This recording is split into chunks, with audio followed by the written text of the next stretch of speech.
Emily's heart ached. The divorce had been finalized weeks ago, but the pain lingered. It felt like yesterday she and Michael were laughing in their sunlit kitchen, the aroma of her famous chocolate chip cookies filling the air. Baking had always been her passion, her therapy, her way of spreading joy, but lately even the thought of flour and sugar brought tears to her eyes. The once vibrant colors of her world had faded to a dull gray. Looking for a fresh start, Emily packed her bags and drove to a quaint little town nestled amidst rolling hills. It was a far cry from the bustling city life she was used to, but the peace and quiet were a balm to her wounded soul. Days turned into weeks as she wandered the charming streets, trying to piece together the shattered fragments of her life. The future seemed as uncertain and bleak as a rainy afternoon. One day, her aimless stroll led her to a small, neglected cafe tucked away on a quiet corner. Its paint was peeling, the sign faded, and the windows covered in dust. Yet something about the place drew her in. It was as if the cafe itself was whispering a silent plea for help, a plea that resonated deep within Emily's soul. As she peered through the dusty window pane, she noticed an elderly woman inside, her shoulders slumped with fatigue. The woman's kind eyes held a mixture of weariness and quiet despair. A wave of empathy washed over Emily. She knew what it was like to feel lost and alone, to have your dreams crumble around you. Taking a deep breath, she pushed open the door, her heart pounding with a mixture of apprehension and a flicker of hope she hadn't felt in a long time. The woman looked up, startled by the sound of the bell above the door. Her eyes, though tired, held a spark of curiosity as she took in Emily's appearance. Hello, dear. We're closed, I'm afraid. I know. I was just passing by and saw that your cafe looked a little under the weather. I'm Emily, by the way. Margaret. And this is the Bluebird Cafe. Or at least it used to be. A wistful expression crossed Margaret's face, and Emily could see the years of love and labor etched into the lines around her eyes. Over cups of lukewarm tea and shared stories, Emily learned that Margaret had poured her heart and soul into the cafe for over 40 years. It had been a beloved gathering place for the townsfolk, a haven of warmth and camaraderie. But lately, with her health failing and her energy waning, Margaret had been forced to cut back on the cafe's hours. The once vibrant hub had slowly dwindled into a shadow of its former self. As Margaret spoke, Emily felt a familiar warmth spread through her.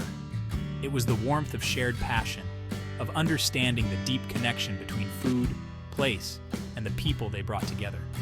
An idea began to take shape in her mind, a glimmer of hope in the midst of her own personal storm. Margaret, what if I could help you? Margaret's eyebrows shot up in surprise. Help me? But dear, what could you possibly do? Let me bake. I can bake anything. Cakes, cookies, pies, you name it. We can revamp the menu, spruce up the place, bring back the crowds. We can make the Bluebird Cafe the heart of this town again. And so began their unlikely partnership. Emily, with her infectious enthusiasm and talent for creating mouth-watering treats, and Margaret, with her years of wisdom and knowledge of the town and its people. Together, they breathed new life into the Bluebird Cafe. Walls were repainted in cheerful hues of blue and yellow, reflecting the cafe's namesake. Fresh flowers grown in Margaret's garden adorned each table. The aroma of freshly baked bread, cinnamon rolls, and Emily's signature blueberry muffins wafted out onto the street, beckoning passers-by with their irresistible charm. Word spread like wildfire through the small town. The Bluebird Cafe was back, and it was better than ever. People flocked from all corners of the town and beyond, eager to taste Emily's delectable creations and bask in the warm, welcoming atmosphere. With each passing day, the Bluebird Cafe became more than just a place to eat. It became a refuge, a meeting point for hearts seeking solace and connection. There was Jack, the lonely widower who found solace in Emily's warm smile and the comforting aroma of her apple pie, a reminder of his late wife's baking. He would spend hours at his corner table, sharing stories of his life. You know, Emily, your apple pie, it reminds me so much of my late wife's. Thank you.